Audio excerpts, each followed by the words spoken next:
पावन बनाते हैं। भगवान वाच मुझे याद करो तो तुम पावन बन जाओगे। गॉड स्पीक्स, भगवान watch, if you remember me you will become pure. तो ज्ञान सागर को याद करो। So remember the ocean of knowledge. ज्ञान से ही गति होती है, ज्ञान से ही सदगति होती है। Salvation as well as true salvation is achieved only through knowledge. गति माना मुक्ति।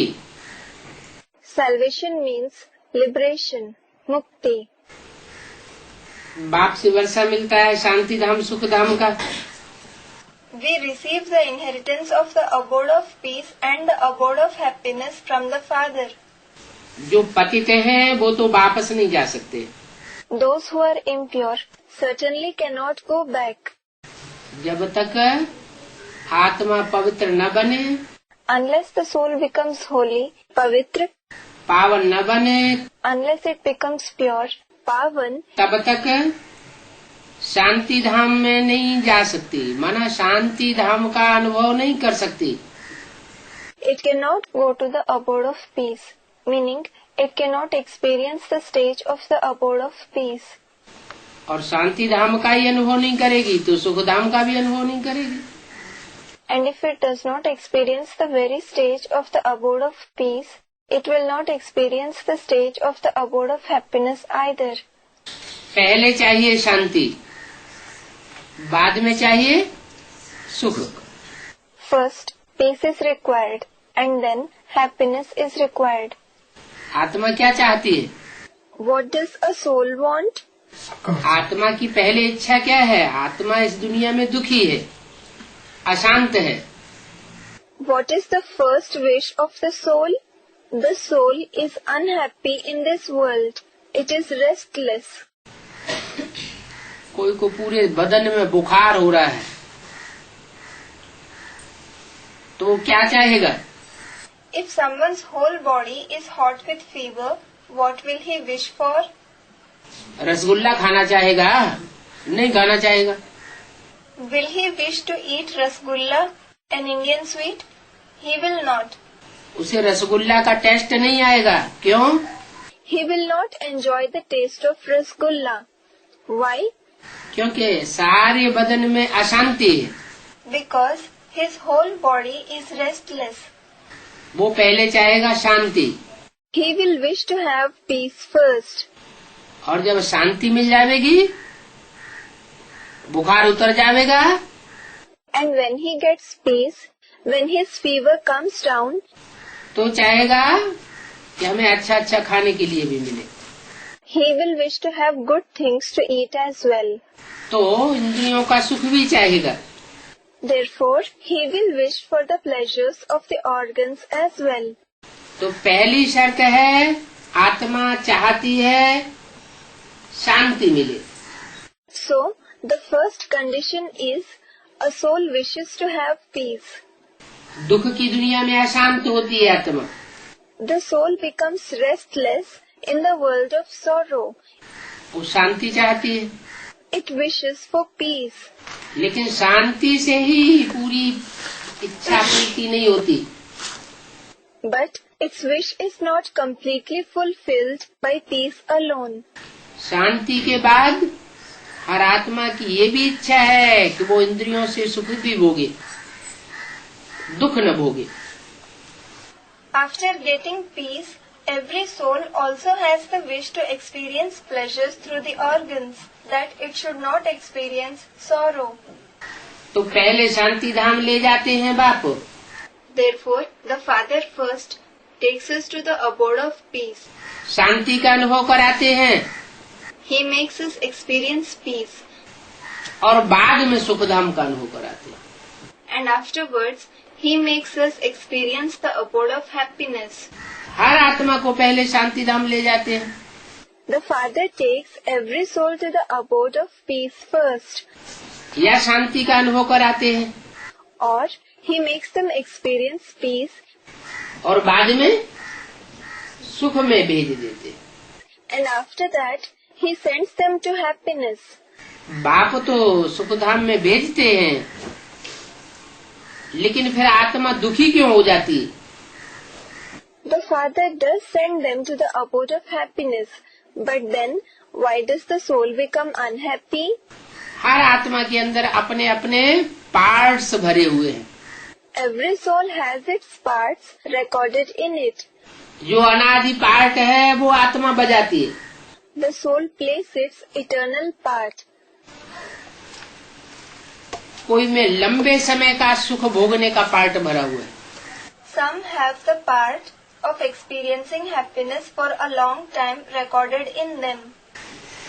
और कोई में थोड़े समय का सुख भोगने का पार्ट भरा हुआ है।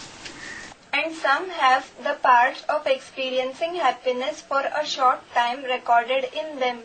कोई सुख भोगता है तो इतनी तीव्रता से सुख भोगता है कि वो जल्दी ही नीचे गिर जाती है आत्मा।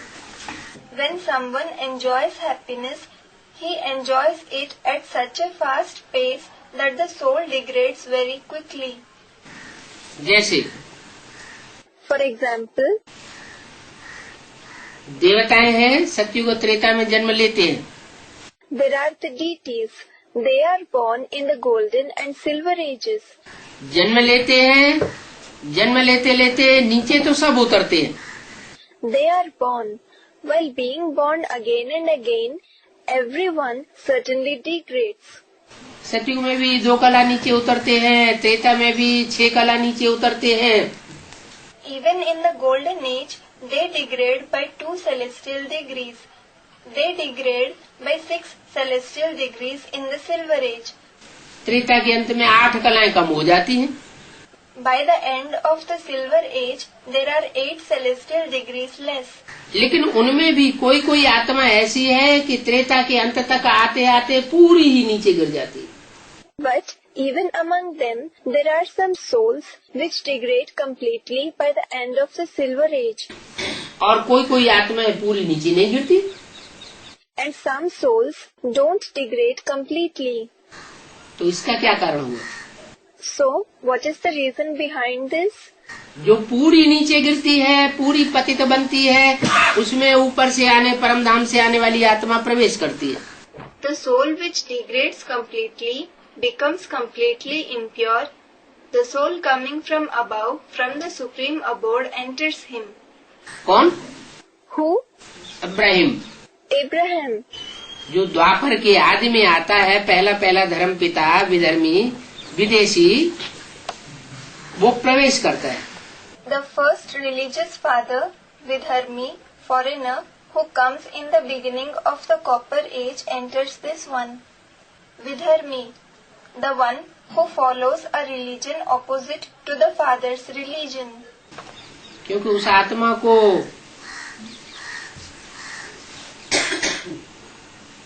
गर्भ में प्रवेश करके दुख नहीं मिल सकता। Because that soul cannot suffer sorrow by entering the womb. वो आत्मा बाप के घर से आती है। That soul comes from the home of the father. जो बाप के घर से आती है वो तो सात्विक आत्मा है। The soul which comes from the home of the father is a pure soul. सतो प्रधान आत्मा उस समय के हिसाब से। It is a satopradhan soul according to that time. और वो सतो प्रधान आत्मा जब प्रवेश करेगी तो गर्भ में प्रवेश नहीं कर सकती। And when that pure soul enters, it cannot enter a womb.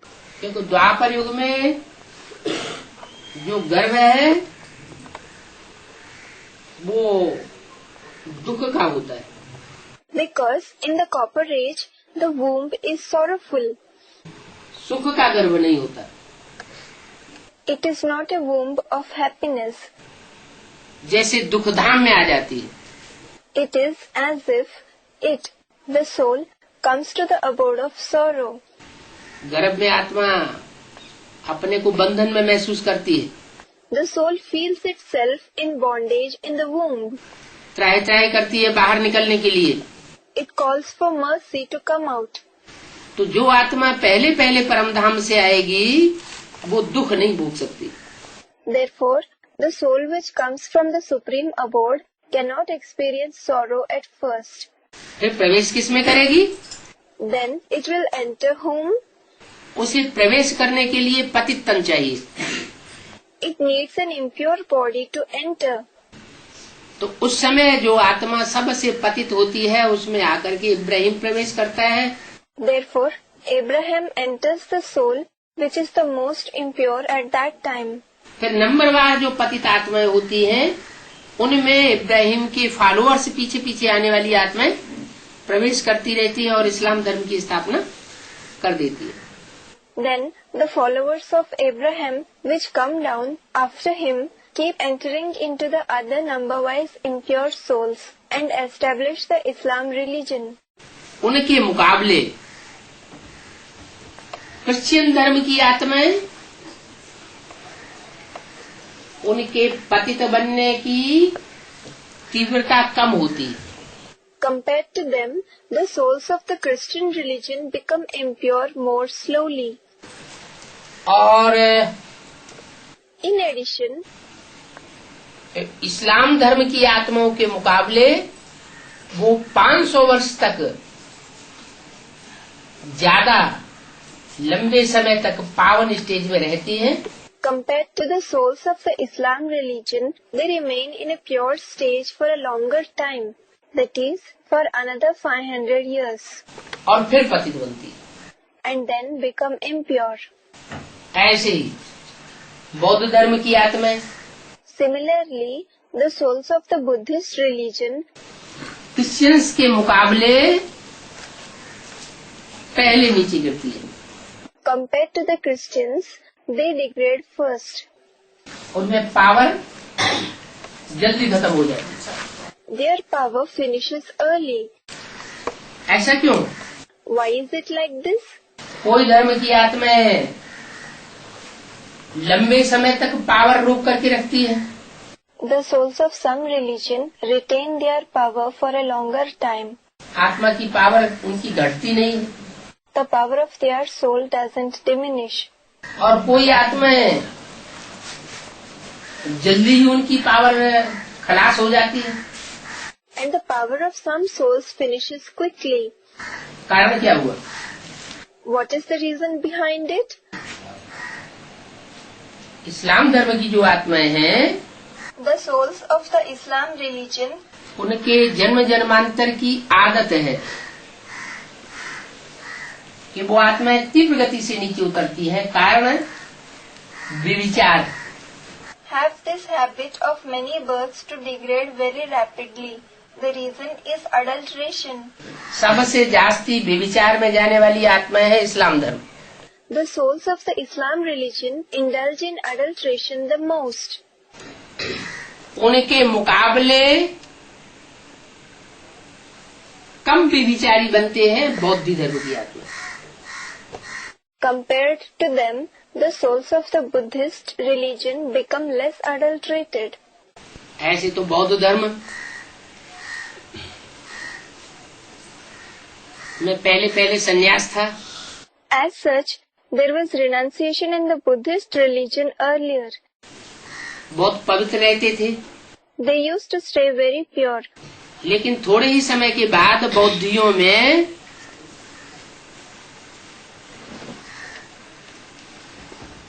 जो वो बनाए जाते थे बुद्ध विहार। But after some time, the Buddha vihars, monasteries, were built among Buddhists. उन बुद्ध विहारों में स्त्री पुरुषों को साथ साथ रहने की अनुमति दे दी गई। The males and the females were given permission to stay together in those monasteries. और जब स्त्री पुरुष साथ साथ रहे तो उनमें व्यभिचार फैल गया। And when the males and the females started living together, adulteration spread among them. अभी भी ब्राह्मणों की दुनिया में भी कोई ऐसे बुद्धू ब्राह्मण हैं। Even now, there are such stupid Brahmins in the Brahmin world as well. जो कहते हैं हम तो आत्मा भाई भाई है ना। They say, we souls are brothers amongst ourselves, aren't we? Deoband तुमको क्यों आता है कि हम स्त्री हैं हम पुरुष हैं? Why do you develop body consciousness that you are male or female? जब है ही आत्मा आत्मा भाई भाई तो हम साथ साथ नहीं रह सकते। When we souls are brothers, can't we live together? एक ही घर में नहीं रह सकते। Can't we live in one home? अरे आत्माओं को संग का रंग नहीं लगता है क्या? Aren't the souls colored by the company? आत्माओं को ही तो संग का रंग लगता है। It is indeed the souls that are colored by the company. कि परमात्मा को लगता है? Or is the supreme soul colored by the company? संग का रंग किसको लगता है? Who is colored by the company? संग का रंग तो आत्माओं को लगता है। Certainly, the souls are the ones that are colored by the company. तो जब मालूम है कि आत्माओं को संग का रंग लगता है तो संग के रंग से बचाना चाहिए ना। So, when it is known that souls are colored by the company, we should save ourselves from the color of the company, shouldn't we? साथ साथ रखने की तो बात ही नहीं। There is no question of keeping them together at all. स्त्रियों का अलग प्रबंध होना चाहिए। There should be a separate arrangement for females. पुरुषों का अलग प्रबंध होना चाहिए। हाँ, एक फैमिली है तो बात दूसरी है। And a separate arrangement for males to stay. Yes, if it is a family, then it is a different case. तो बौद्ध धर्म में ये बुद्धूपना आ गया। So, this stupidity came up in the Buddhist religion. उन्होंने साथ साथ रहना शुरू कर दिया। They started living together. तो व्यभिचार तेजी से फैला। So, adulteration spread very quickly. और बौद्ध धर्म जो बड़ी तेजी से आगे बढ़ रहा था, संसार में फैल रहा था, And the Buddhist religion, which was moving ahead very rapidly, which was spreading in the world, उनका पराभव हो गया, पतन हो गया, was defeated, was degraded. बौद्ध धर्म जितना पुराना है विदेशियों के बीच में, The Buddhist religion, which is quite old among the foreigners, उसके मुकाबले उसकी राजाई बहुत कम चलती है। in comparison to that, its kingship lasts for a very short time. सिर्फ आरंभ के 500, 400, 500 साल तक उनकी राजाई कायम रहती है और बाद में राजाई नष्ट हो जाती है। Their kingship lasts just for some 400 to 500 years at the beginning, and later on their kingdom perishes. उसके बाद आते हैं Christian. The Christians come after them. Christians जो है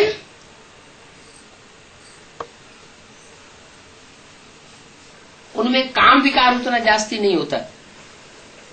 The Christians don't have the vice of lust that much. Christians होते हैं ठंडे देश के The Christians belong to the cold countries, और इस्लामी होते हैं गर्म देश के। and the people of Islam belong to the hot countries. अरब देश गर्म देश है, The Arab countries are hot countries, जहाँ गर्मी जास्ती होती है where there is more heat. तो वहाँ इंद्रियों में भी गर्मी आती है। There the organs too become excited, hot. इंद्रियां अपने को कंट्रोल करने में सक्षम नहीं रहती। The organs don't remain capable enough to control themselves.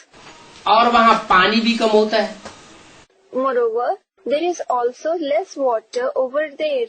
पानी तो ठंडा करने वाली चीज है, Water is a thing that cools the body.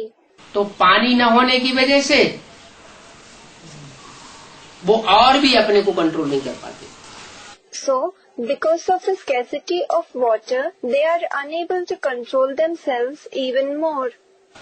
ऐसे ही जैसे कि ज्ञान जल है, Just like there is the water of knowledge, हमको बाबा ज्ञान जल में डुबो करके रखता है।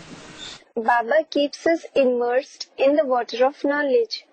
तो ज्ञान जल में डूबे हुए होने के कारण हमारी इंद्रियों में ठंडक आती है। So, because of being immersed in the water of knowledge, our organs become cool. शांति महसूस होती है। We experience peace. बाबा की याद में रहने से Due to remaining in the remembrance of Baba, जितना हम याद में रहने की प्रैक्टिस करते हैं उतना हमारी बुद्धि सूक्ष्म बनती है। the more we practice to remain in the remembrance of Baba, our intellect becomes subtle to that extent, और ज्ञान का मनन चिंतन मंथन भी जास्ती चलता है, as well as more thinking and churning of knowledge takes place. जास्ती ज्ञान का मनन चिंतन मंथन चलता है तो इंद्रियां जो है वो शांत रहती है. When more thinking and churning of knowledge takes place, the organs remain peaceful. अशांति से मुक्ति मिलती है. We become free from restlessness. Christians वो भी ठंडे देश के हैं. The Christians also belong to the cold countries. ठंडे देश के होने के कारण Due to being the inhabitants of cold countries, मुसलमानों के मुकाबले, इस्लामियों के मुकाबले उनमें काम विकार तो उतना नहीं पनपता. compared to the Muslims and the people of Islam, lust doesn't prevail much in them.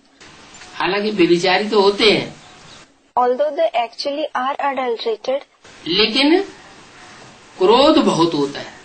but they have a lot of anger. और वो क्रोध भी ठंडा क्रोध.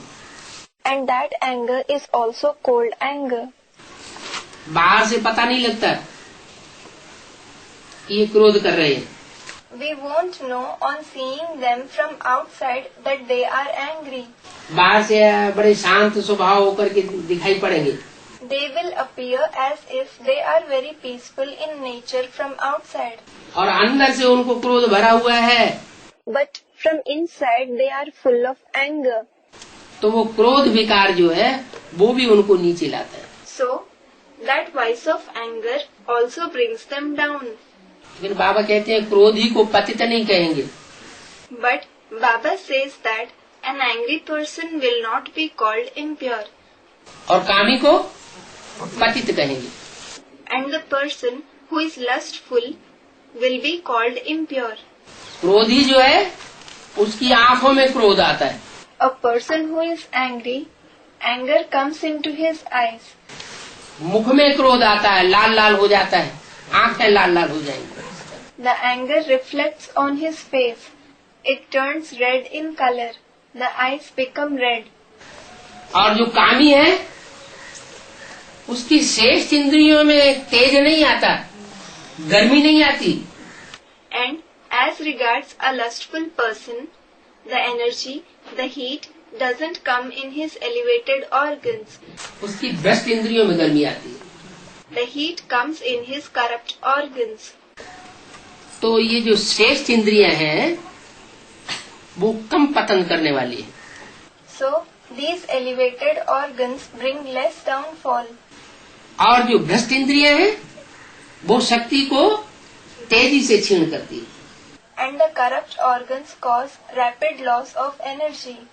इसलिए इस्लामियों के मुकाबले, बौद्धियों के मुकाबले That is why, compared to the people of Islam and the Buddhists, जो क्रिश्चियंस हैं वो कम पतित बनते हैं.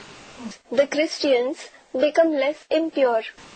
बाबा भी कृष्ण की राशि और क्राइस्ट की राशि मिलाते हैं. Baba himself matches the horoscopes of Krishna and Christ. मुरलियों में क्रिश्चियन की राशि, क्राइस्ट की राशि और कृष्ण की राशि एक बताई. The horoscopes of the Christians, Christ and Krishna are said to be the same in the Murlis. उसका प्रूफ भी मिलता है. We get a proof for this too. सीढ़ी के चित्र में In the picture of the ladder, Ram वाली आत्मा ज्यादा नीचे गिरती है. the soul of Ram degrades more. कांटों की सैया पर दिखाई गई है सीढ़ी में. He is shown on a bed of thorns. और कृष्ण वाली आत्मा एकदम गिरी हुई नहीं है. And the soul of Krishna is not completely degraded. खड़ी हुई है. He is standing. माना पुरुषार्थ में खड़े होकर के रहती है. It means he still stays standing in Purusharth, spiritual effort. फिर भी Still, जितना भी उन्होंने अपने शरीर से पुरुषार्थ किया whatever Purusharth he made with his body, वो पुरुषार्थ चैन की बंसी बजाते हुए किया. he made it comfortably. कोई बहुत तकलीफ पुरुषार्थ में अनुभव नहीं होती।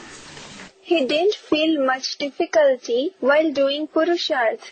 जबकि राम वाली आत्मा ज्यादा ही नीचे गिरती है। Whereas the soul of Ram degrades to a greater extent. तो जैसे राम और कृष्ण में भेद है, So, just as there is difference between Ram and Krishna, ऐसे ही इस्लामी और क्रिश्चियंस में भेद समान जैसा है। in the same way, the people of Islam and the Christians have an equal difference. वो बनते हैं काले लंगूर, काम विकार के कारण। They, the people of Islam, become black langur, long-tailed, black-faced monkeys due to the vice of lust. और वो बनते हैं लाल मुंह वाले बंदर, क्रोध विकार के कारण। And they, the Christians, become red-faced monkeys due to the vice of anger. पतन ज्यादा किसका होता है? Who degrades more? जो कामी है उनका जास्ती पतन होता है और क्रोधी का पतन कम होता है। Those who are lustful degrade more, and the ones who are angry degrade less. इसलिए क्रिश्चियंस जो है वो कलयुग के अंत तक भी उनकी जास्ती आबादी नहीं हुई। That is why the population of the Christians didn't increase much even by the end of the Iron Age. और इस्लामियों की आबादी सारी दुनिया में फैल गई। Whereas the population of the people of Islam spread all over the world. अभी अंत में आकर के 100-200 वर्ष में क्रिश्चियंस जास्ती बढ़ गए। Now, in the end, within the last 100 to 200 years, the population of the Christians have increased more. क्योंकि वो सारी दुनिया में फैले। Because they spread in the entire world. Christians का राज्य जो है, कहते हैं क्रिश्चियंस के राज्य में एक टाइम ऐसा था कि सूर्य अस्त ही नहीं होता था। It is said that there was such a time in the kingdom of the Christians that the sun never used to set in it. इतना दुनिया में राज्य लास्ट के 100-200 वर्षों में फैल जाता है। Their kingdom spreads so much in the world within the last 100 to 200 years. तो जो ठंडे प्रदेशों से उनको बाहर निकल के आना पड़ता है। So they have to come out of the cold regions. कोई अफ्रीका की साइड में जाते हैं, कोई भारत में आते हैं। Some go towards Africa, some come to Bharat, that is India. Bharat की गर्मी में और यूरोप की गर्मी में तो बहुत अंतर है। There is a lot of difference between the heat of Bharat and the heat of Europe. Africa में तो और ही जास्ती गर्मी पड़ती है। There is even more heat in Africa. तो धीरे धीरे उनमें अंतर आ जाता है। So it gradually brings some difference in them. वो अंतर जो है वो उनमें भी व्यभिचार को फैलाता है। That difference spreads adulteration in them too. आज क्रिश्चियंस की संख्या दुनिया में ज्यादा हो गई। Today, the population of the Christians has increased in the world. पहले मुसलमानों की संख्या जास्ती थी। Earlier, there was more population of the Muslims. तो कुछ आत्माएं होती हैं कम पतन वाली, धीरे धीरे पतित होती है। Therefore, there are some souls which degrade less. They degrade slowly. और कुछ आत्माएं बड़ी तेजी से पतित होती है। And some souls degrade very quickly. पतन होने का, पतित होने का कारण क्या बताया? What is the reason mentioned for degradation, for becoming impure? कोई धीमी धीमी गति से पतन होती है, कोई तेजी से पतन होती है, उसका कारण क्या हुआ? What is the reason that some degrade slowly and some degrade quickly? काम विकार नहीं, व्यभिचार। Someone said the vice of lust. Not the vice of lust, it is adulteration. अनेकों में इंद्रियां, अनेकों में बुद्धि आसक्त होना, अटैचमेंट होना। The organs and the intellect become attracted towards many. It becomes attached to many. तो आत्मा का पतन जास्ती होता है। So the soul degrades more. इसलिए इब्राहिम जैसी जो आत्माएं आती है वो उन पतित हुई आत्माओं में पहले प्रवेश कर जाती है। That is why when souls like Abraham come, they first enter those souls who have become impure. उसके बाद दूसरे नंबर में पतित बनते हैं बौद्ध, फिर तीसरे नंबर में पतित बनते हैं Christians. After them, the Buddhists are the second to degrade. Then the Christians are the third to degrade. उससे भी ज्यादा धीमी गति से पतन बनने की जो पतित होने की जो गति है वो है सन्यासियों की। The sannyasis have an even slower pace of degradation than them. सन्यासी जो ओरिजिनल पवित्रता धारण नहीं करते। The sannyasis don't practice original purity. Original पवित्रता तो है ब्राह्मणों की, जो ब्राह्मण से देवता बनते हैं। The original purity is of the Brahmins who become deities from Brahmins. क्योंकि बाबा ने बताया घरगस्थ में रह करके पवित्र बनना, यह ओरिजिनल पवित्रता। Because Baba has said that the original purity is to live in the household and remain pure. और घरगस्थ को छोड़ करके बाहर जंगल में जाकर के पवित्र बनना, ये तो मजबूरी की पवित्रता हुई। And to leave the household and become pure after going out to the jungle is certainly purity under compulsion. जैसे कोई आदमी को जेल में डाल दिया जाए, Like if somebody is put in prison, 10 साल जेल में रहे और जेल से निकलने के बाद कहे हमने 10 साल पवित्रता का पालन किया। he stays in the jail for 10 years and after coming out from jail, he says, I have maintained purity for 10 years. तो वो उसकी मजबूरी हुई या उसने वास्तव में पवित्रता का पालन किया? Then was it his compulsion or did he maintain purity in reality? वो तो मजबूरी है। That was certainly his compulsion. तो ऐसे ही सन्यासियों की कायरता वाली पवित्रता है। So similar is the cowardly purity of the sannyasis. वो जब जब भी ज्यादा तमोप्रधान बनते हैं उसका कारण ये होता है Whenever they become more tamopradhan, the reason behind it कि वो शहरों में घुस पड़ते हैं और अपने को कंट्रोल नहीं कर पाते। is that they enter the cities and are not able to control themselves. जब तक जंगलों में रहे तब तक फिर भी कंट्रोल रहे। They were still under control as long as they stayed in the jungle. और जैसे ही शहरों में घुसते हैं जास्ती पतित तमोप्रधान बन पड़ते हैं। But as soon as they enter the cities, they become more tamopradhan. उसके बाद जो धीमी गति से पतित बनती है वो आत्माएं हैं मुस्लिम धर्म की। After that, the souls which degrade slowly belong to the Muslim religion. और मध्य कलयुग में आता है सिख धर्म। And the Sikh religion comes in the middle of the Iron Age. उनमें भी पवित्रता की प्योरिटी की पावर जास्ती इसलिए होती है कि उनमें एक संस्कार होता है एक नारी सदा ब्रह्मचारी। They too have more power of purity because they have the sanskars of Ek Nari Sada Brahmachari. Having one wife is like remaining celibate forever. एक नारी के साथ वो अपना जीवन बिताना पसंद करते हैं और रहते भी हैं। They like to spend their life with one woman and they remain like that too. अभी कलयुग के अंत में तो सारी दुनिया में संघ का रंग विदेशियों का ज्यादा बढ़ गया है। Now, at the end of the Iron Age, the influence of the foreigners has increased more in the whole world. तो सिख भी कोई ऐसे हो गए हैं जो आतंकवादी बन पड़े हैं। So, there are also such Sikhs who have become terrorists. और वो आतंकवादी ग्रुप जो है वो अलगाववाद की मांग करने लग पड़ता है। And that terrorist group starts demanding partition. भारतवासियों के भी विरोधी हो जाता है। They even go against the Indians.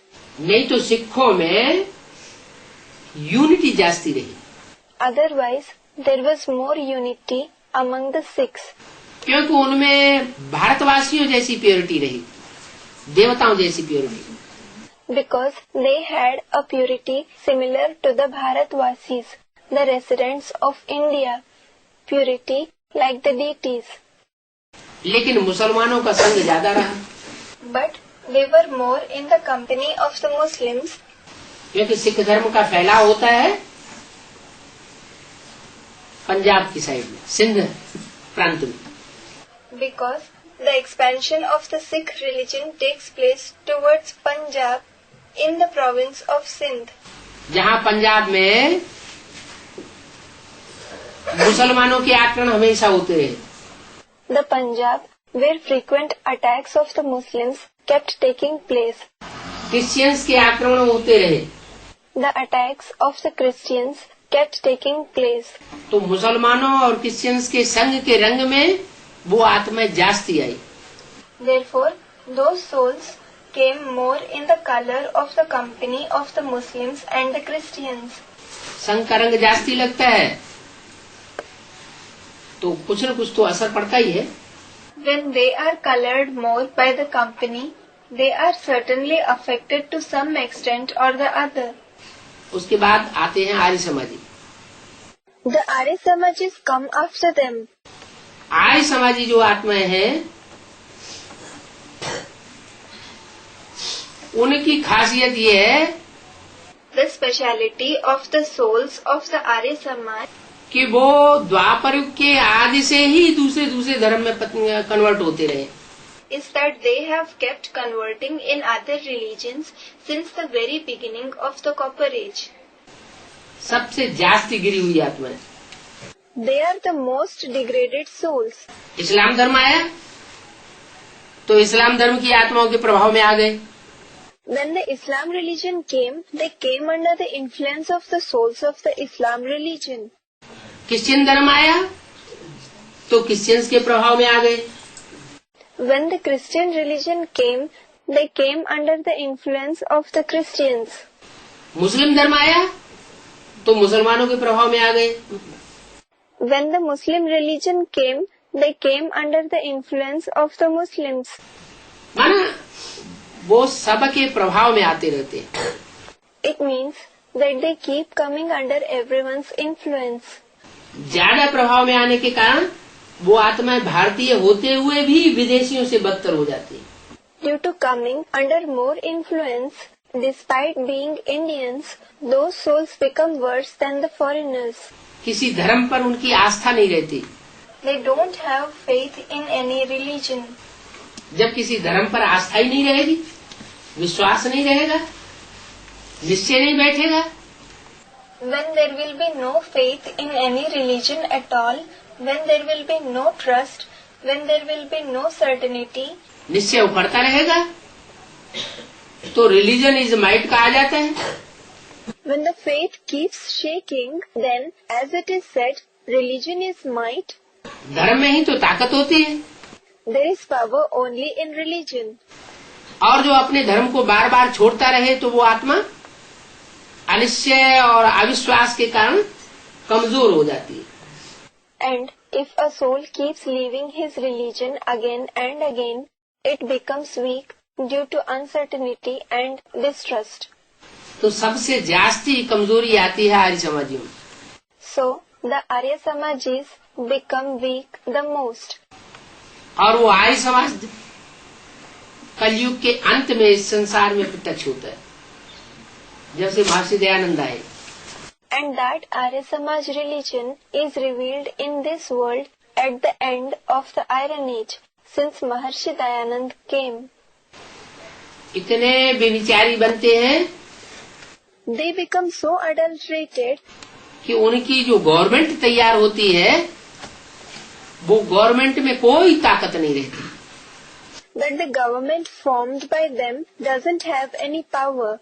आज की जो गवर्नमेंट है वो कांग्रेसियों की गवर्नमेंट रही ना। The government today is the Congress government, isn't it?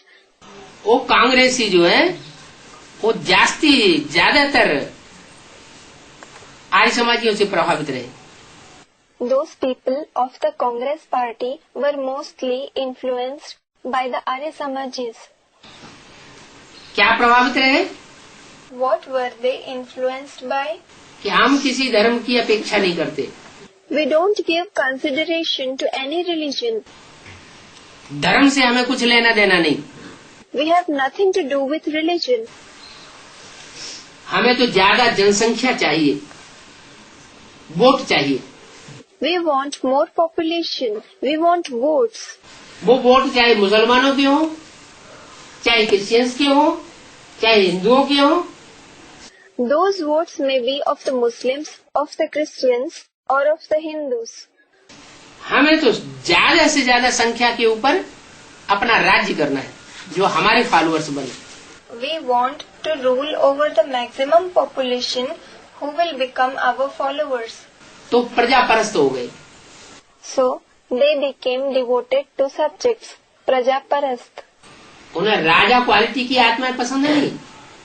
They don't like the souls with the quality of kings. उनको प्रजा परस्त, प्रजा जैसी आत्माएं, कमजोर आत्माएं चाहिए। They want souls devoted to subjects, souls like subjects, weak souls. तो प्रजा के ऊपर प्रजा का राज्य। Therefore, the democratic system, the rule of the subject over the subjects. जब कलयुग अंत होता है तो भारत से शुरू होकर के सारी दुनिया में प्रजा के ऊपर प्रजा का राज्य छा जाता है। When it is the end of the Iron Age, the rule of the subject over the subjects starts from India and spreads in the whole world. अभी तक नेपाल देश ऐसा था जहाँ राजाओं का राज्य नाम मात्र को चल रहा था। Until now, the country of Nepal alone was such that there was the rule of kings for namesake. वहाँ भी राजा ही खलास हो गई है। अभी सारी दुनिया में प्रजा के ऊपर प्रजा का राज्य। Now, kingship has finished there too.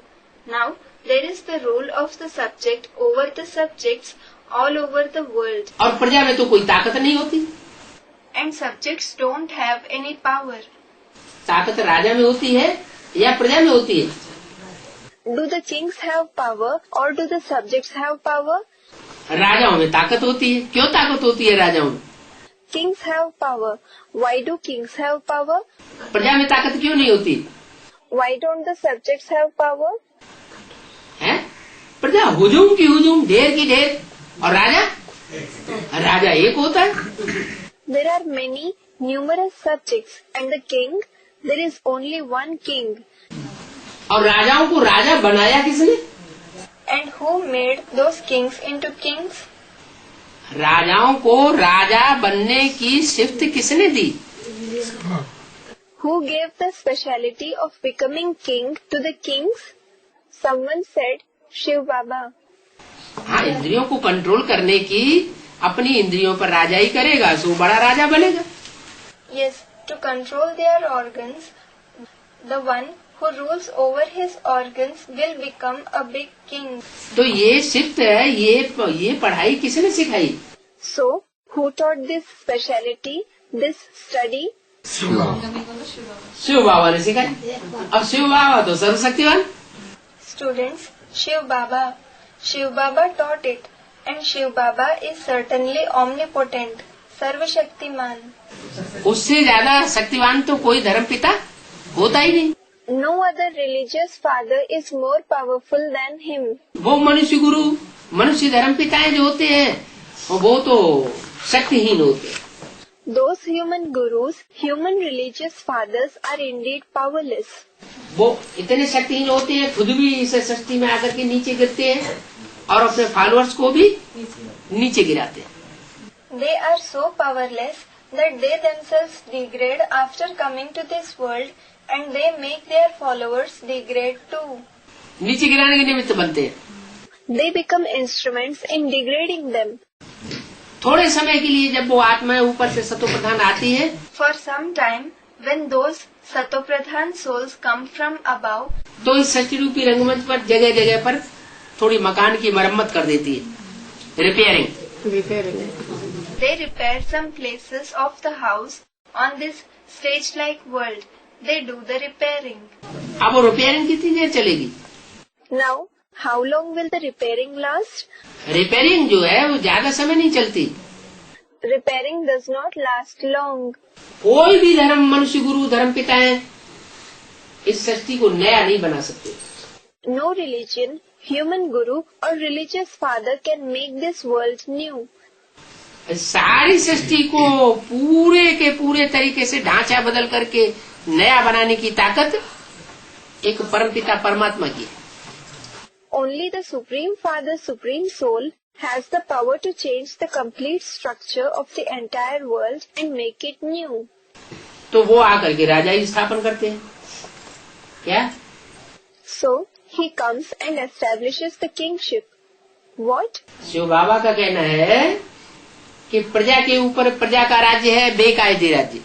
Shiv Baba says that the rule of the subjects over the subjects is an unlawful rule. ये कोई कायदा कानून नहीं है कि प्रजा के ऊपर प्रजा राज्य करे। There is no rule and law that subjects should rule over the subjects. राजाओं का राज्य चाहिए। The rule of the kings is required. और आर्य समाजियों ने क्या कर दिया? And what did the Arya Samajis do? जो आर्य समाजी आए वो आधे नास्तिक होते हैं। The Arya Samajis who came, they are half atheists. वो भगवान को तो मानते हैं, निराकार को तो मानते हैं। They do believe in God. They do believe in the incorporeal one. लेकिन साकार देवताओं को मानते नहीं। But they don't believe in the corporeal deities at all. अब जब साकार ही नहीं होगा, Well, if there isn't the corporeal one himself, अगर परमात्मा इस सृष्टि पर आकर के साकार नहीं बनेगा तो देवताएं कैसे रचेगा? if the Supreme Soul doesn't come in this world and become corporeal, how will he create the deities? तो देवताएं जब नहीं रचे जाएंगे तो देव आत्माओं की तो राजाई होती है। If the deities are not created, the deity souls have a kingship. देव आत्माओं में राजाई ही चलती है, चाहे सत्युग हो चाहे द्वापर युग हो, वो त्रेता हो। Whether it is golden age or the silver age, there is only kingship among the deities. उनकी राजाई चलती है। Their kingship prevails. यहाँ तक कि कलयुग के अंत में भी आकर के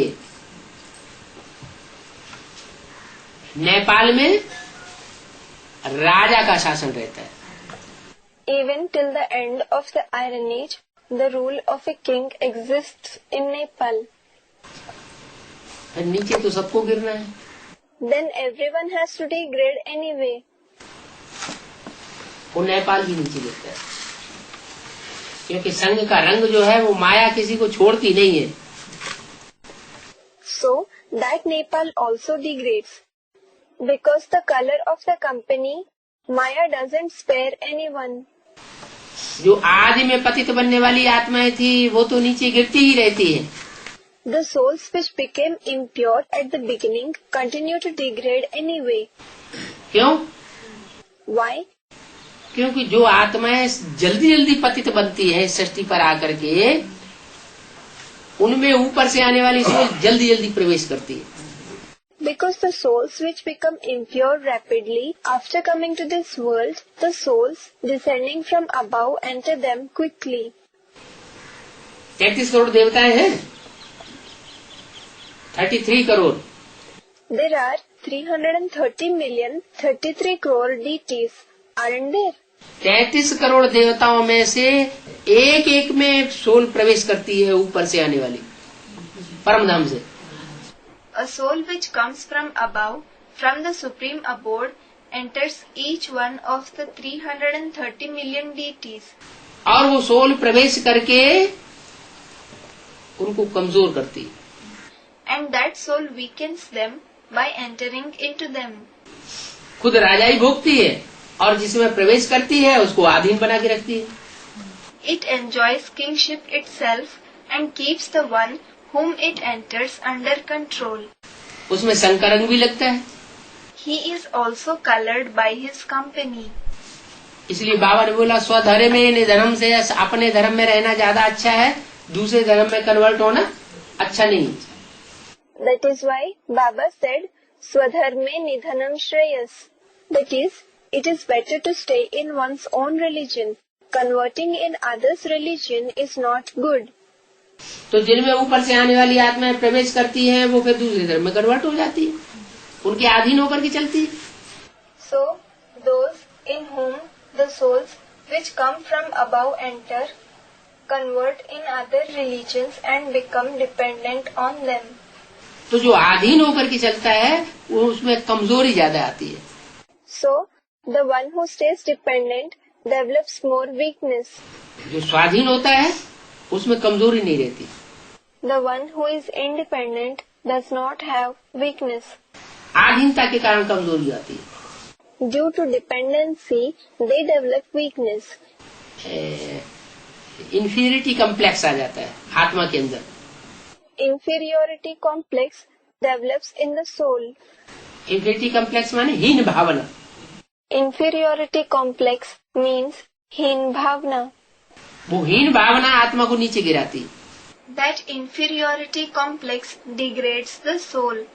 सुपीरियरिटी कम्प्लेक्स होता है तो उमंग उत्साह ज्यादा रहता है। When there is superiority complex, there is more zeal and enthusiasm in them. जैसे राजा का बच्चा है तो कहे हैं मैं राजकुमार हूँ, वो उमंग उत्साह नशा रहता है। For example, a king's child will say, I am a prince. He has that zeal and enthusiasm, that intoxication. तो ये सुपीरियरिटी कम्प्लेक्स कहाँ से आता है?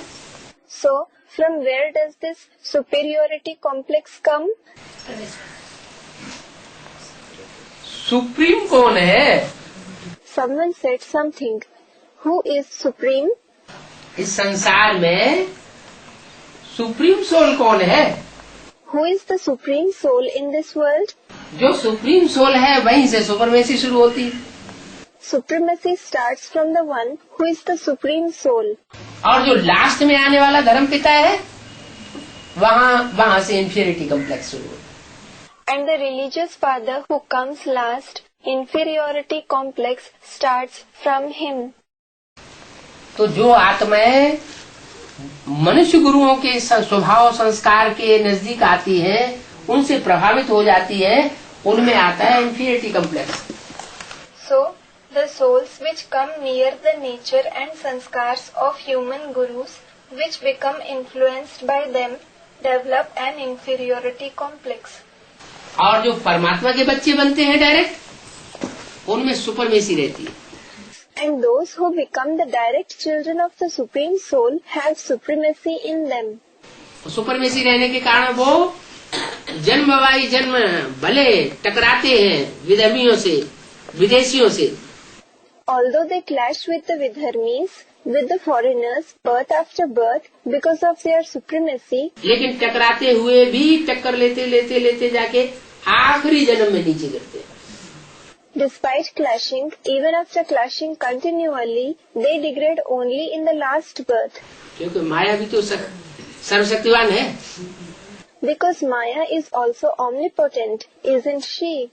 जैसे बाप सर्वशक्तिवान है, वैसे माया भी सर्वशक्तिवान है। Just as the father is omnipotent, Maya is also omnipotent. तो सर्वशक्तिवान माया किसी को छोड़ती नहीं है। The omnipotent Maya doesn't spare anyone. चाहे वो कोई भी धर्म की आत्मा हो, No matter to which religion the soul belongs. चाहे सूर्यवंशी हो, चाहे चंद्रवंशी हो, चाहे इस्लामी बौद्ध क्रिश्चियन वंशी हो।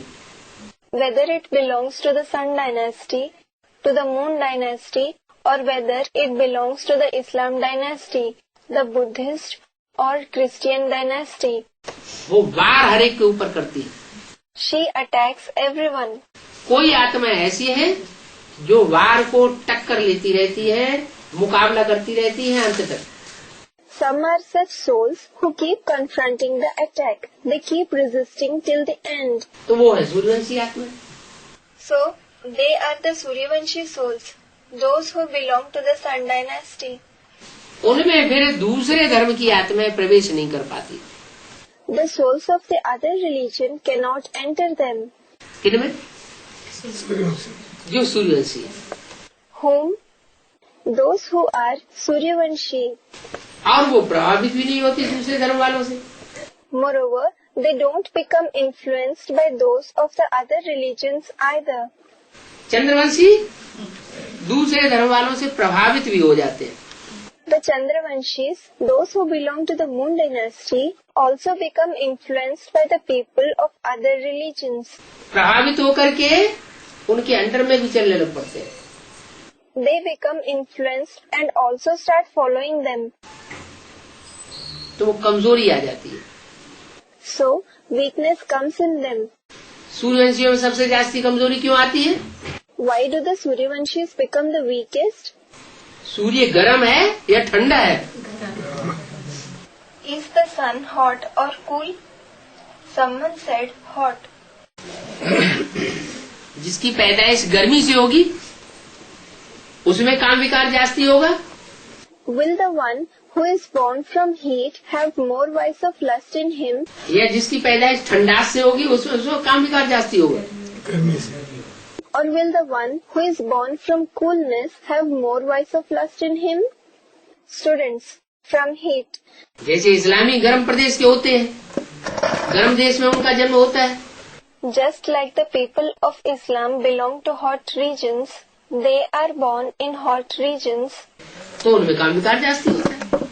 Thus, they have more vice of lust in them. ऐसे ही सूर्यवंशी जो है वो कलयुग के अंत में आकर के काले मोहड़े वाले लंगूर जैसे महाकामी बनते हैं। Similarly, the Suryavanshis become most lustful, like black-faced langur at the end of the Iron Age. और चंद्रवंशी आत्माएं? And what about the Chandravanshi souls? वो चंद्रमा है ना, ठंडक देने वाला। He is the moon who gives coolness, isn't he?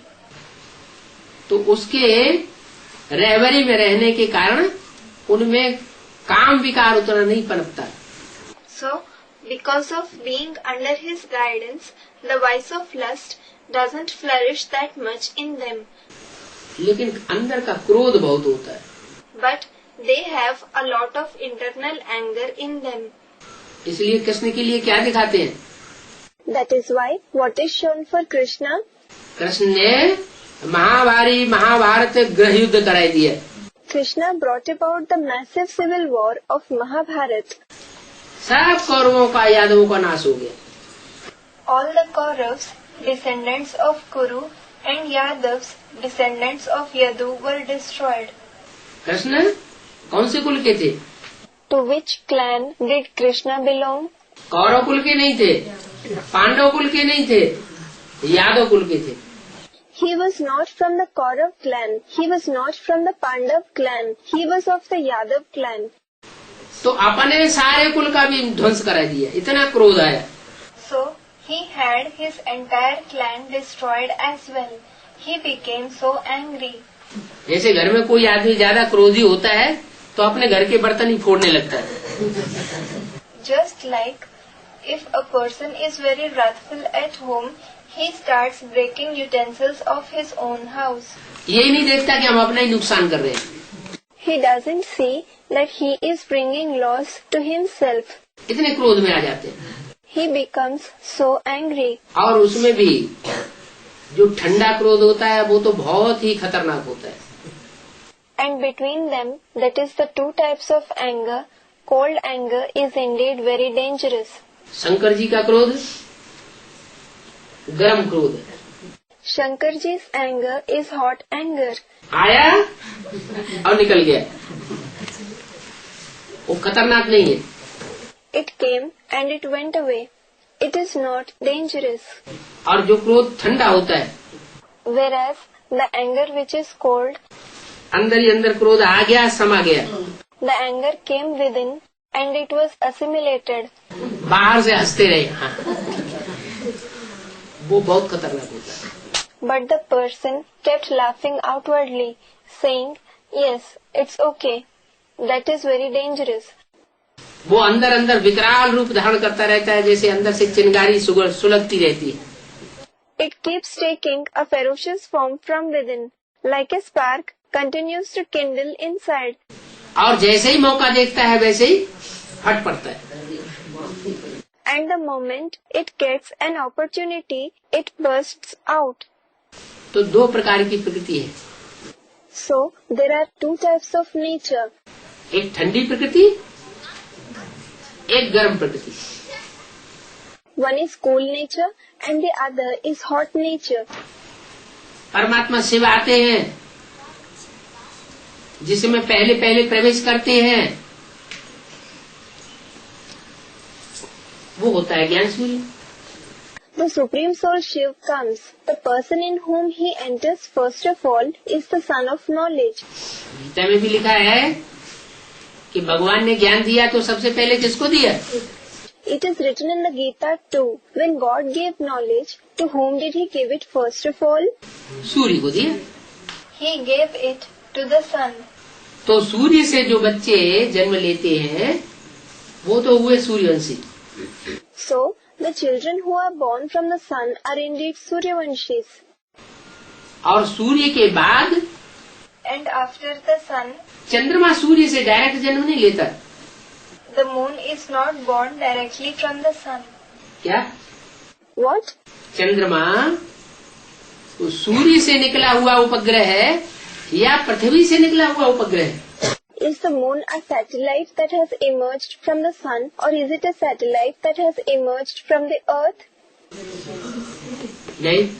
Someone said from the sun. No. चंद्रमा डायरेक्ट जन्म नहीं लेता।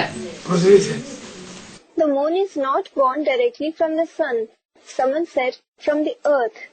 चंद्रमा जो है वो डायरेक्ट सूर्य से जन्म नहीं लेता। The moon is not born directly from the sun. यज्ञ के आदि में भी ज्ञान चंद्रमा ब्रह्मा उन्होंने डायरेक्ट प्रजापिता वाली सोल से ज्ञान नहीं लिया। At the beginning of the yajna too, the moon of knowledge Brahma didn't take knowledge directly from the soul of Prajapita. किससे लिया? माता से लिया। From whom did he take it? Student, from the mother. He took it from the mother. तो ऐसे ही ये जो बड़ी दुनिया है उसमें भी So, similarly, in this big world, पृथ्वी का एक हिस्सा अलग होता है और वो चंद्रमा बनता है। a part of the earth separates and that becomes the moon. उपग्रह पृथ्वी का उपग्रह कहा जाता है। It is called the satellite of the earth. जो जिस ग्रह का उपग्रह होता है वो उसी के आसपास घूमता है। The satellite of a particular planet revolves around that very planet. चंद्रमा पृथ्वी का उपग्रह है तो किसके आसपास घूमता है, चक्कर काटता है? The moon is a satellite of the earth. Therefore, it revolves, goes around whom? पृथ्वी के चारों ओर चक्कर काटता है। The earth. It revolves around the earth. अब यहाँ बाबा ने पृथ्वी बताया है कन्या माताओं को। Now, here, Baba has said that the virgins and mothers are the earth. क्या माताएं क्या है? धरणी। What are mothers here? Dharmi, the earth. धारणा शक्ति माताओं में जास्ती होती है। Mothers have more power of dharana, that is, the power to assimilate something. पवित्रता की धारणा भी माताओं में जास्ती होती है। Mothers also have more assimilation of purity in them. पुरुषों में प्योरिटी की पावर उतनी नहीं होती जितनी माताओं में होती है। Men don't have the power of purity to the extent the mothers have. तो धारणा शक्ति जास्ती होने के कारण So, because of having more power of dharana, उसके आसपास जो घूमने वाला चंद्रमा है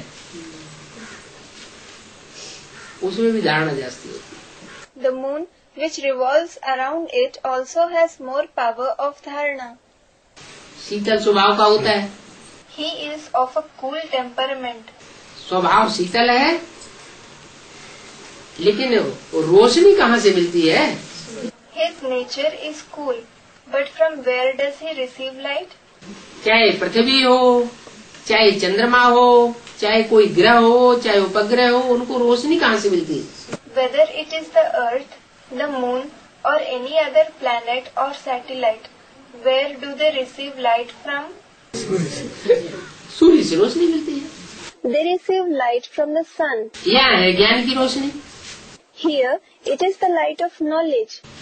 तो जो ज्ञान की रोशनी है, जिन आत्माओं को ज्यादा से ज्यादा मिलती है, The souls who receive the maximum light of knowledge, मिलती क्या है, लेती है, ऐसे समझिए। not receive, think that they take it. जो आत्मा है परमात्मा के आने पर, इस सृष्टि पर ज्यादा से ज्यादा परमात्मा के ज्ञान को धारण करती है। The souls who assimilate maximum knowledge when the Supreme Soul comes in this world वो आत्मा बहुत पावरफुल बन जाती है। become very powerful. पावरफुल माने बड़ी आत्मा। Powerful means a big soul. जैसे कोई बैटरी होती है, छोटी होती है, कोई बैटरी बड़ी होती है। Just like some battery is small and some battery is big. तो जो बड़ा बैटरा होगा उसमें ताकत, ज्यादा ताकत होगी। So the bigger battery will have more power. ऐसे ही जो डायरेक्ट ज्ञान सूर्य से कनेक्टेड होते हैं, Similarly, those who are directly connected with the Son of Knowledge, संबंध जोड़ते हैं, वो ज्ञान सूर्य के बच्चे ज्यादा पावरफुल हो जाते हैं। who develop a relationship with Him, those children of the Son of Knowledge become more powerful. ज्यादा पावरफुल होने के कारण वो ज्ञान को भी ज्यादा ग्रहण करते हैं। Because of being more powerful, they grasp more knowledge as well. होते तो नंबरवार है, लेकिन एक जैसा ज्ञान धारण करने वाले तो नहीं होते हैं। They are indeed number-wise, according to their capacity, and they do not assimilate the knowledge equally. फिर भी और धर्मों के मुकाबले उनमें जास्ती पावर रहती है। Still, when compared to the other religions, they have more power in them. वो पावर कहाँ से आती है? From where do they get that power? ईश्वरी ज्ञान से। पहली पहचान उनके अंदर बैठती है। Someone said, from Shiv Baba. No, from the divine knowledge, from God. The recognition of the Father sits in them first. पहचान होगी तभी तो याद करेंगे। They will remember only when they have the recognition of the Father. पहचान नहीं होगी तो याद कैसे करेंगे? If they don't have the recognition of the Father, how will they remember? तो जितना जितना गहरा ज्ञान उतनी जास्ती पहचान। So, the deeper the knowledge is, that much more recognition there is. और जितना जितना जो जिसको जास्ती पहचानता है उतना उसके नजदीक जाने की कोशिश करता है। And the more a person has recognition of someone, he tries to go near him to that extent. तो जो सूर्यवंशी आत्माएं हैं उनमें इतनी पावर भर जाती है So, such power is filled in the Suryavanshi souls कि वो सतयुग के आदि से लेकर के नीचे तो गिरते हैं, लेकिन उनकी गिरने की गति धीमी रहती है। so that they do degrade from the beginning of the golden age, but the pace of their degradation remains slow. द्वापर में भी धीमी गति रहती है, कलयुग में भी धीमी गति रहती है। Its pace remains slow in the copper age too. Its pace remains slow in the iron age also. बस कलयुग के अंत में आकर के माया उनके ऊपर हावी हो जाती है। Only at the end of the iron age, Maya dominates them. That is all.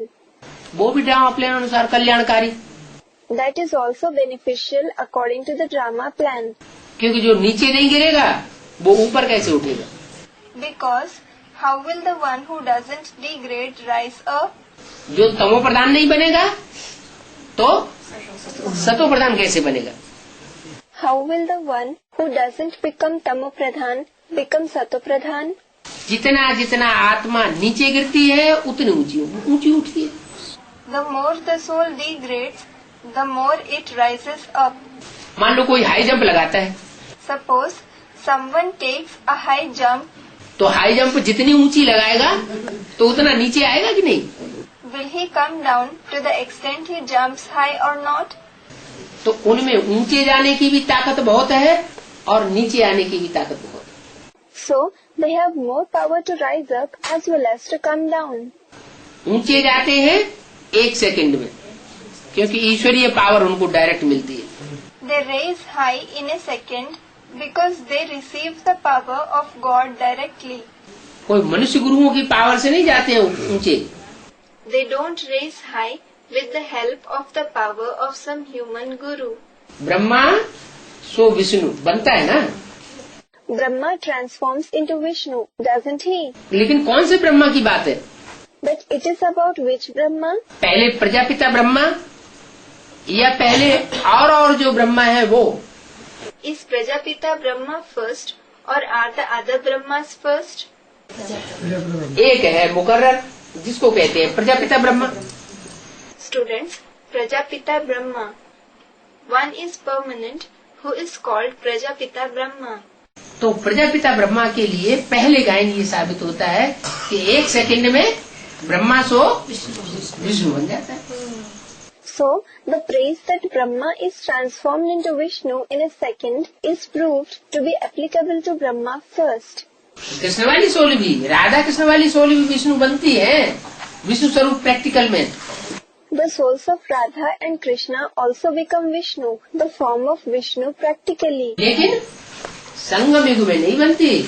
But not in the confluence age. कब बनती है? जब सतयुग होगा तब बनती है. When do they become that? They become that when it is the golden age. वो लक्ष्मी नारायण विष्णु स्वरूप बनेंगे. Those Lakshmi Narayan will become the form of Vishnu. वहाँ भी सतयुग में जो राजाएं होते हैं उनके राज तख्त के पीछे विष्णु का चित्र होता है. There is the picture of Vishnu behind the royal throne of the kings there too, in the golden age. जिससे साबित होता है ये सब विष्णु की औलाद की डायनेस्टी है.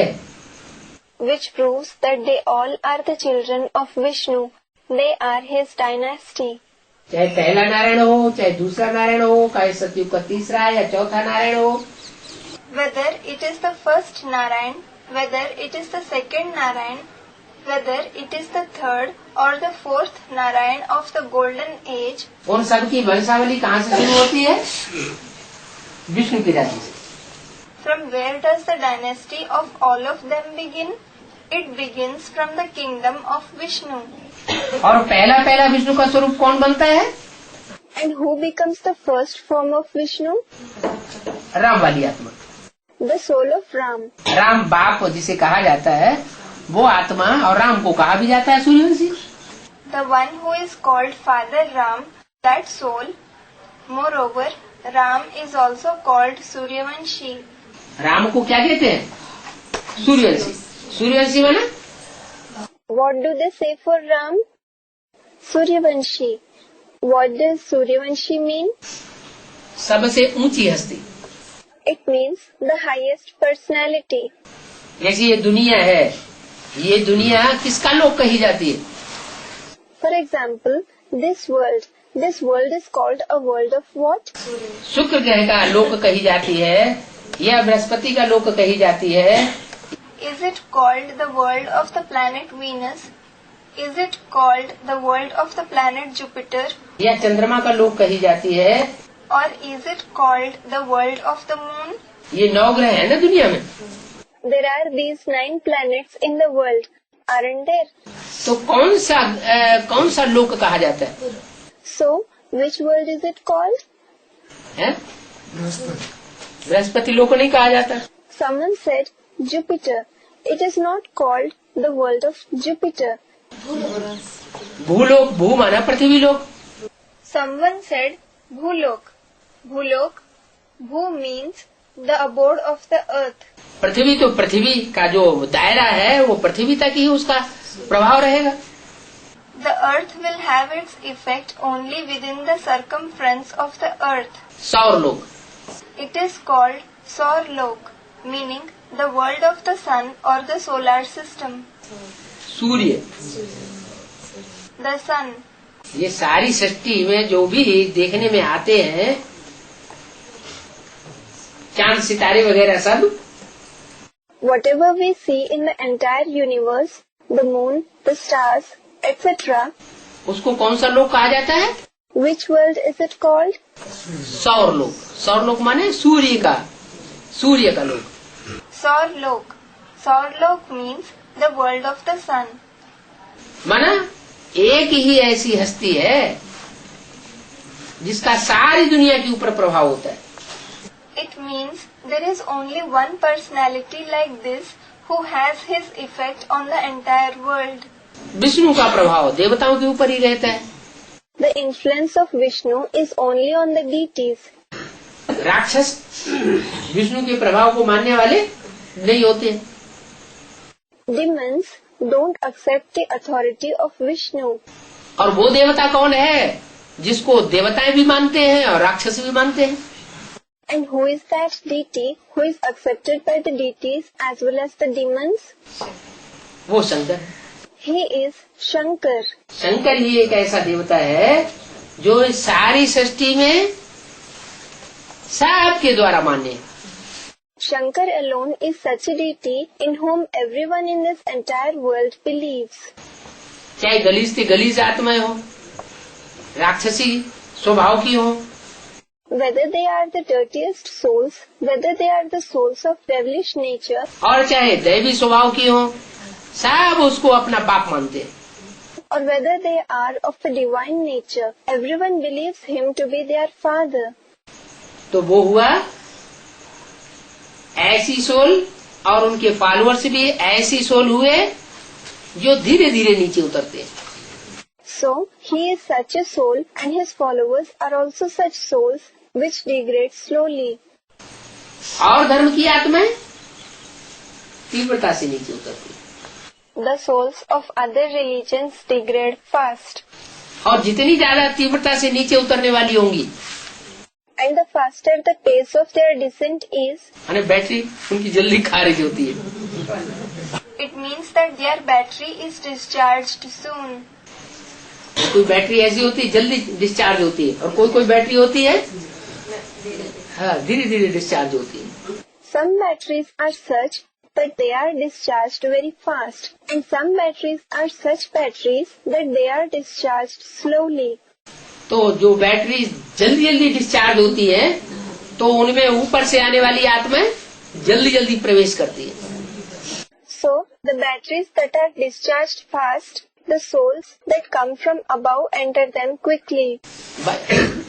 देवताएं तो सिर्फ 33 करोड़ है The deities are just 330 million. और ऊपर से आने वाली आत्माएं कितनी है? 500-700 crore. And the souls which come from above, how many are they? They are 5 to 7 billion.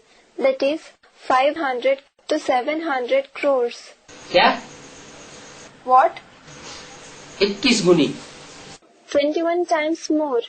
100 crore में 33 करोड़ का भाग दिया जाए तो कितना गुना हुआ? If we divide 1 billion, meaning 100 crore, by 330 million, 33 crore, then how many times will it be? ना 3 गुना। Someone said 21 times. No, it's 3 times more. 100 crore माना 33 3 बार 33 को जोड़े तो जाएगा 100 crore. If we add 33 3 times, it will be 1 billion. है? अब वो 100 करोड़ तो नहीं है, वो तो है 700 crore. 700 crore. Now, they are not just 1 billion, they are 7 billions. तो 3 को 7 से गुणा कर दिया जाए तो आता है 21। So, if 7 is multiplied by 3, then it comes to 21. माने कोई आत्माएं ऐसी भी हैं जिनमें ऊपर से आने वाली आत्माएं प्रवेश 21 बार भी करती हैं। It means there are some souls like this too, in whom the souls coming from above enter even 21 times. Meaning 21 separate souls enter them. तो कितनी व्यभिचारी हो गई? So, how adulterated they became. उनके व्यभिचार का तो पारावार ही नहीं रहा। There is no limit of their adulteration at all. और जिनमें कलयुग के अंत तक दूसरे धर्म की आत्माएं प्रवेश ही नहीं करती। And those in whom souls of other religions don't enter even till the end of the Iron Age. सिर्फ अंत में जो देवता वर्ण की आत्मा है वो ही प्रवेश करती है। Only at the end the souls of the deity class enter. जैसे राम वाली आत्मा में कौन प्रवेश करता है? चंद्रमा। For example, who enters the soul of Ram? The moon. ज्ञान चंद्रमा ब्रह्मा प्रवेश करते हैं। The moon of knowledge Brahma enters him. वो तो देवता वाली आत्मा है। He is a deity soul. तो पतन की गति जितनी धीमी होती है उतनी कम धर्म की आत्माएं प्रवेश करेंगी। So, the lesser the speed of degradation is, the fewer the souls of other religions will enter them. और पतन की गति जितनी ज्यादा तीव्र होती है उतने दूसरे धर्म की आत्माएं जास्ती प्रवेश करती है। And the faster the speed of degradation is, the more the souls of other religions enter them. जास्ती प्रवेश करेंगी तो जास्ती बेविचारी बनेंगी। If they enter more, they will become more adulterated. जास्ती बेविचारी बनेंगी तो उनकी बैटरी जल्दी डिस्चार्ज होगी। If they become more adulterated, their battery becomes discharged quickly. है तो ये पावर मिलती कब है? So, when do we receive this power? संगम युग में जब हमारी बुद्धि में ज्ञान बैठता है तो वो पावर मिलती है। Someone said confluence age. In the confluence age, when the knowledge sits in our intellect, we receive that power. वो ज्ञान कोई आत्मा में तो जल्दी बैठ जाता है। That knowledge sits quickly in the intellect of some soul. किसी को थोड़ा सा सुनाओ और खट से ज्ञान वो कैच कर लेती है। Narrate a little to someone and he immediately grasps the knowledge. तो बाबा कहते हैं ये हमारे कुल का है। So, Baba says he belongs to our clan. जो हमारे कुल का होगा थोड़ा सा सुनेगा। The one who belongs to our clan will listen to a little. थोड़ा सा सुन करके हमारी बात को पकड़ लेगा और मानने लग पड़ेगा। He will grasp it after listening to a little and he will begin to accept it. चलने लग पड़ेगा। He will start following it. कोई कोई आत्माएं होती है जल्दी कैच नहीं करती है। There are some souls who don't grasp quickly. जिरहबाजी करती है, They cross question. संघर्ष करती है, वाद विवाद करती है। They confront. They argue. इसका मतलब जितना जास्ती वाद विवाद करके कोई हमारी बात को मानता है उतना ही वो दूसरे धर्म में कन्वर्ट होने वाला है। It means the more someone argues with us and then believes our words, he will convert to another religion to that extent. जो आर्य समाजी है वो बेसिक नॉलेज में भी शुरू से लेके अंत तक विरोध करते रहे। The Arya Samajis kept opposing the knowledge from the beginning till the end in the basic knowledge as well as in the advanced knowledge. आर्य समाजियों ने बहुत विरोध किया। Arya Samajis opposed the knowledge a lot. इसका मतलब क्या हुआ? What does it mean? कि वो आदि से लेकर के अंत तक विरोध करने वाली आत्मा है। They are the souls who oppose the Father's knowledge from the beginning till the end. और देवता धर्म को स्वीकार ही नहीं कर पाती क्योंकि वो दूसरे धर्मों में कन्वर्ट होती रहती। They are not able to accept the deity religion at all because they keep converting to other religions. सभी धर्मों में कन्वर्ट होती रहती है, They keep converting to all the religions. इसलिए असलियत को नहीं पहचान पाती। That is why they are unable to recognize the truth. जो किसी धर्म में कन्वर्ट नहीं होता वो असलियत को पहचानता है, जल्दी पहचानता है। The one who doesn't convert to any religion recognizes the truth. He recognizes it quickly. यहाँ भी ब्राह्मणों की दुनिया में Also here in the world of Brahmins, कुछ आत्माएं हैं ये जान लेती है कि ये ज्ञान जो सुना रहे हैं बहुत अच्छा सुनाते हैं। There are some souls who know this. Whatever knowledge they are narrating is very good. Advance वाले जो हैं, ज्ञान तो इनका बहुत बढ़िया है, The knowledge of the advanced party is very good. लेकिन फिर स्वीकार करने के लिए मना कर देते हैं, हम मानेंगे नहीं। But they refuse to accept it. They say, we will not accept it. क्यों? Why? ऐसे क्यों कहते हैं? जब अच्छा है तो स्वीकार कर लेना चाहिए। Why do they say this? When it is good, they should accept it. क्यों नहीं स्वीकार कर पाते? Why aren't they able to accept it? हैं? हाँ, क्योंकि दूसरे धर्म पिताओं के प्रभाव में जास्ती रहे हैं। Someone said they belong to the other religions. Yes, because they have remained under the influence of the other religious fathers more. प्रभाव में रहना माने उनकी प्रजा बन करके रहे। To remain under their influence means they became their subjects. किसी से प्रभावित होना माना प्रजा बन जाना। To become influenced by someone means to become his subject. तो जास्ती प्रभावित होती है आत्मा तो फिर दूसरे धर्म में कन्वर्ट होने की आदि बन जाती है। So, if the soul becomes more influenced, it becomes more accustomed to convert in other religions. प्रभावित एक से होना चाहिए या अनेकों से प्रभावित होना चाहिए? Should you become influenced by one or by many? है? एक से प्रभावित होना चाहिए। You should become influenced by one. अनेकों से प्रभावित होने वाली को तो वैश्या कहा जाता है। The one who becomes influenced by many is called a prostitute. वैश्याएं तो बहुत दुखी होती है। Prostitutes are very miserable indeed. तो बाप कहते हैं मैं आकर के शिवालय स्थापन करता हूँ।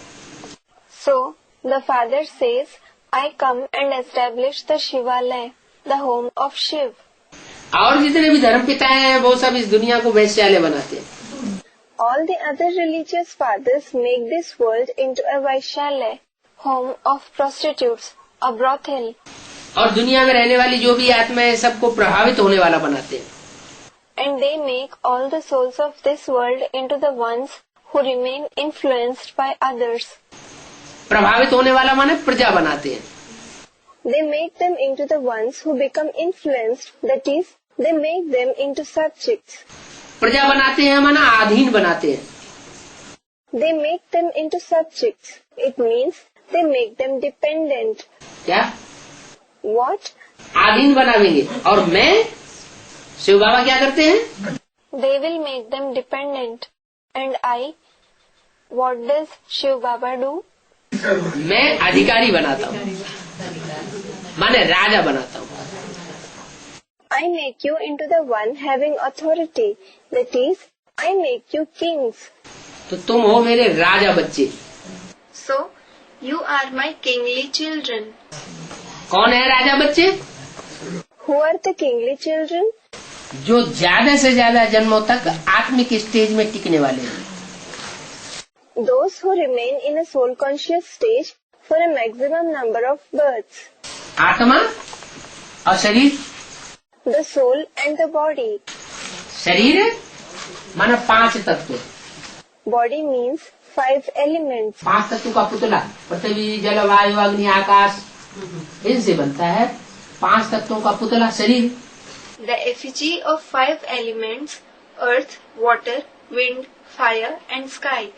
The effigy of 5 elements, the body, is formed by them. और इस शरीर को धारण करती है आत्मा। And the soul possesses this body. आत्मा जो है वो इस शरीर रूपी चोले में बैठने वाली है। The soul sits in this costume-like body. तो शरीर रूपी चोले को चलाने वाली हुई ना। Therefore, it is the one that operates the costume-like body, isn't it? लेकिन अगर आत्मा इंद्रियों के अधीन हो जाए तो चलाने वाली हुई या चलने वाली हुई? But if the soul comes under the control of the organs, then is it the one that operates or is it the one which is operated by the organs? तो चलने वाली हो गई।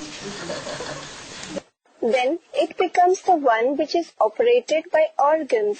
तो माया जो है वो देहभान के कारण आत्मा को अधीन बनाती है। So, Maya makes the soul dependent due to body consciousness. और शिव बाबा, उनको तो देह अपनी है ही नहीं। And Shiv Baba, he doesn't have his own body at all. क्या? वो भले इस सृष्टि पर आता है, भले बच्चों में प्रवेश भी करता है। What?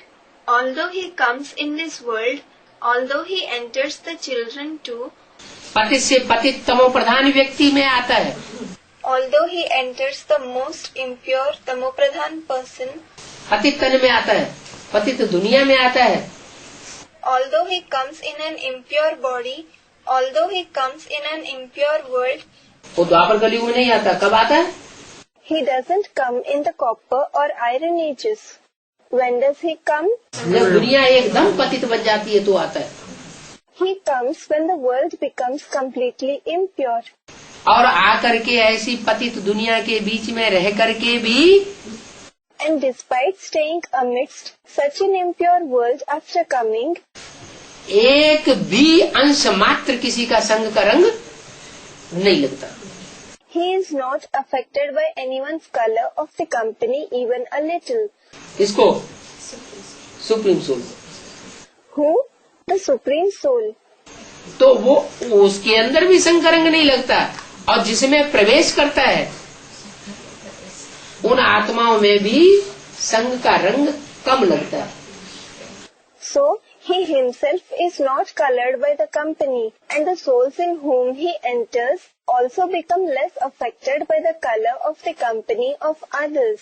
क्यों? Why? उनमें संग का रंग कम क्यों लगता है?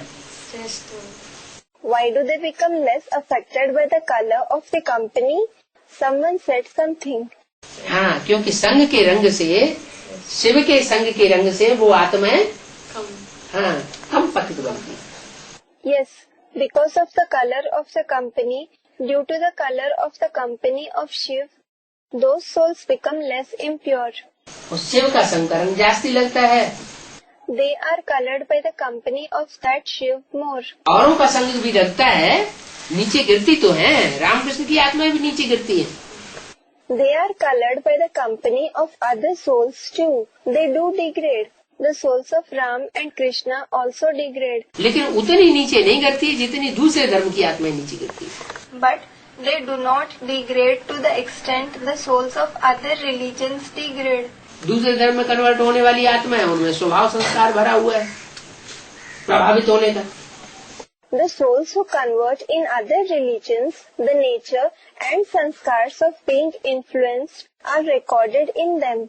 और इनमें वो स्वभाव संस्कार किसी से प्रभावित होने का नहीं होता है। And there isn't the nature of becoming influenced by someone in these souls. तो कितना भारी घाटा पड़ जाता है। So they incur such a great loss. एक की बात सुनना और अनेकों की बातें सुनना। To hear from one person and to hear from many people. एक से सदगति और अनेकों के संग के रंग से दुर्गति। True salvation is brought about through the one and degradation takes place through the color of the company of many. तो समझा जा सकता है कि राम वाली आत्मा ज्यादा पतित बनती है, वो तो ठीक है। So, it can be understood. The soul of Ram becomes more impure. It is all right. लेकिन ज्यादा सुखी कौन बनता है? But who becomes happier? Ram वाली आत्मा ज्यादा सुखी बनती है Does the soul of Ram become happier? या उसकी सहयोगिनी शक्ति सीता वाली आत्मा मनी, जो अव्वल नंबर सीता है, पार्वती जिसको कहा जाता है, वो जास्ती सुखी बनती है। Or does his cooperative power, the soul of Sita, the one who is the number one Sita, the one who is called Parvati, become happier? है? राम वाली आत्मा जास्ती सुखी बनती है। Someone said, the soul of Ram. Does the soul of Ram become happier? है? सुखधाम में जास्ती राम वाली आत्मा रहेगी या पार्वती वाली आत्मा सुखधाम में जास्ती रहेगी? Will the soul of Ram stay in the abode of happiness more, or will the soul of Parvati stay in the abode of happiness more? 3 मूर्तियां हैं. There are 3 personalities. ब्रह्मा की मूर्ति, विष्णु की मूर्ति, शंकर की मूर्ति. The personality of Brahma, the personality of Vishnu, and the personality of Shankar. और 3 धाम है. And there are 3 abodes. Brahma दुख धाम की तरफ है. Brahma is towards the abode of sorrow. तो ब्रह्मा दुख धाम की ओर है ना, तो दुख धाम का संकरंग उसको जास्ती लगता है. Brahma is towards the abode of sorrow, isn't he? So he comes in the color of the company of the abode of sorrow more. तो दुख धाम. So that is the abode of sorrow. और विष्णु सुखधाम का मुखिया. And Vishnu is the head of the abode of happiness. और शंकर शांति धाम का मुखिया. शांति धाम की ज्यादा नजदीक है. And Shankar is the head of the abode of peace, Shantidham. He is nearer to the abode of peace. दुखधाम से बहुत दूर है. He is very far from the abode of sorrow. और Vishnu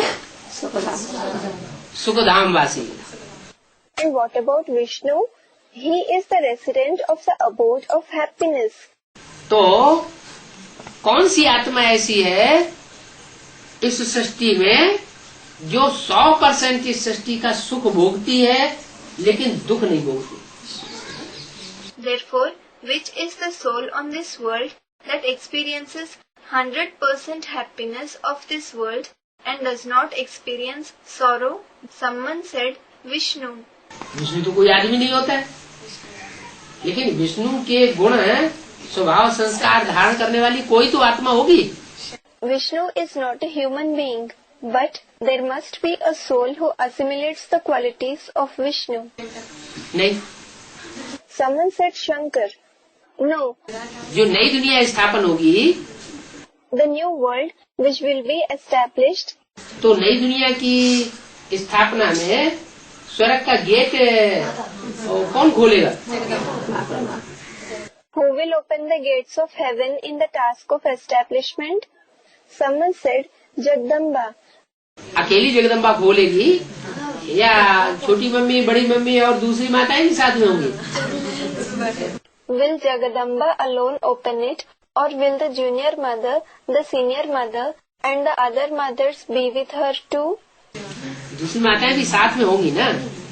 Other mothers will also be with her, will they not? लेकिन जगदम्बा उतना सुख नहीं भोगती इस सृष्टि का. But Jagdamba does not experience that much the happiness of this world. क्यों? Why? क्योंकि जगत की अम्बा है. Because she is the mother of the world. देवताओं की भी अम्बा है और राक्षसों की भी अम्बा है. She is the mother of the deities as well as the demons. जैसे ब्रह्मा की रहबरी में यज्ञ के अंदर राक्षसी आत्माएं पली. Just like under the guidance of Brahma, the devilish souls received sustenance in the yajna. अब तक भी पल रही है. And they are still receiving sustenance. और चंद्रवंशी आत्माएं भी पली, देवता वर्ण की आत्माएं. The Chandravanshi souls also received sustenance, the souls of the deity class. और सूर्य के समान पाठ बजाने वाली आत्माएं नहीं पली. But the souls who play a part like the sun didn't receive sustenance. वो यज्ञ के आदि में ही चली गई. They went away in the beginning of the yajna itself. क्योंकि वो डायरेक्ट सूर्य के बच्चे हैं. Because they are the direct children of the sun. उनको वो सहन नहीं कर सके. They could not tolerate them. वो ही आत्माएं, यज्ञ की आदि वाली आत्माएं, जब ब्रह्मा शरीर छोड़ देता है तब फिर वो आती है. Those same souls of the beginning of the yajna come when Brahma leaves his body. यज्ञ के अंदर आकर के जो ज्ञान ब्रह्मा के मुख से बाबा ने सुनाया, वो उस ज्ञान की तह को पकड़ लेती है. After coming in the yajna, they grasp the depth of the knowledge which was narrated through the mouth of Brahma by Baba. क्योंकि शिव का उनमें प्रवेश होता है. Since the entrance of Shiv takes place in them. Shiv आएगा तो अपने सूर्यवंशी बच्चों में प्रवेश करेगा या चंद्रवंशियों में, इस्लाम वंशियों, बौद्ध वंशियों में प्रवेश करेगा? If Shiv comes, will he enter his Suryavanshi children or will he enter the Chandravanshi, Islam Vanshi, those who belong to the Islam dynasty, and Bauddhi Vanshi, those who belong to the Buddhist dynasty children? तो सूर्यवंशी बच्चों में प्रवेश करता है। He enters the Suryavanshi children. तो जिन बच्चों में प्रवेश करता है उनमें ताकत जास्ती आ जाती है। So, the children whom he enters receive more power. उनको कहा जाता है रुद्रमाला की मणके। They are called the beads of the Rudramala. रौद्र रूप धारण करने वाले, विकराल रूप धारण करने वाले। The ones who take on a ferocious form, who take on a fearsome form. जब विकराल रूप धारण करते हैं तो यज्ञ का विध्वंस कर देते हैं। When they take on a fearsome form, they destroy the yajna. अब ये यज्ञ चल रहा है, ज्ञान यज्ञ। Now, this yajna, the yajna of knowledge, is going on. ये ज्ञान यज्ञ का फाउंडेशन भी उन आत्माओं ने यज्ञ की आदि में डाला था। Those souls had also laid the foundation of the yajna of knowledge in the beginning of the yajna. अब उनमें ये भी ताकत है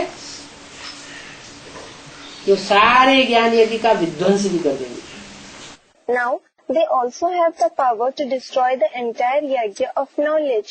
कब करेंगी? जब संगठन तैयार हो जाए। When will they do it? When the gathering becomes ready. कौन सा संगठन? Which gathering? जो असल सूर्यवंशी है, The true Suryavanshis, अष्टदेव, the 8 deities, उनका संगठन इतना मजबूत बन जाए, पावरफुल बन जाए, उसके बाद their gathering should become so strong, so powerful, that after that the game ends. तो पावर भरने की बात है, उसका मूल कारण है ज्ञान को धारण करना गहराई से। So, the subject of being filled with power, the main reason for it is to assimilate the knowledge deeply. ज्ञान को धारण कब करेंगे? When will someone assimilate the knowledge? जब अम्मा बाप की भाषा सीखेंगे। When they learn the language of the mother and the father, मातृभाषा, the mother tongue. तो मातृभाषा होगी तो डायरेक्ट पढ़ाई पढ़ेंगे। If they know the mother tongue, they will learn the study directly. और मातृभाषा नहीं मालूम होगी And if they don't know the mother tongue, तो बीच वाले गुरुओं से जैसे बताएं, जैसे समझा देवे, वैसे लेना पड़ेगा। they will have to take the knowledge through the gurus in between, as they say, as they explain. तो आत्मा फिर कमजोर बन सकती है। So, the soul can become weak. इसलिए क्या करना है? Therefore, what should you do? Hindi जरूर, बहुत सहज है Hindi. You should certainly learn Hindi. Hindi is very easy. Hindi से ज्यादा सहज दुनिया की कोई भाषा नहीं। No language in the world is easier than Hindi. क्योंकि शिव बाबा आता है सहज ते सहज। क्या? It is because Shiv Baba comes to make the easiest. What? कठिन को सहज करने वाला है। कौन? He is the one who makes what is difficult easy. Who? Shiv Baba. Shiv Baba.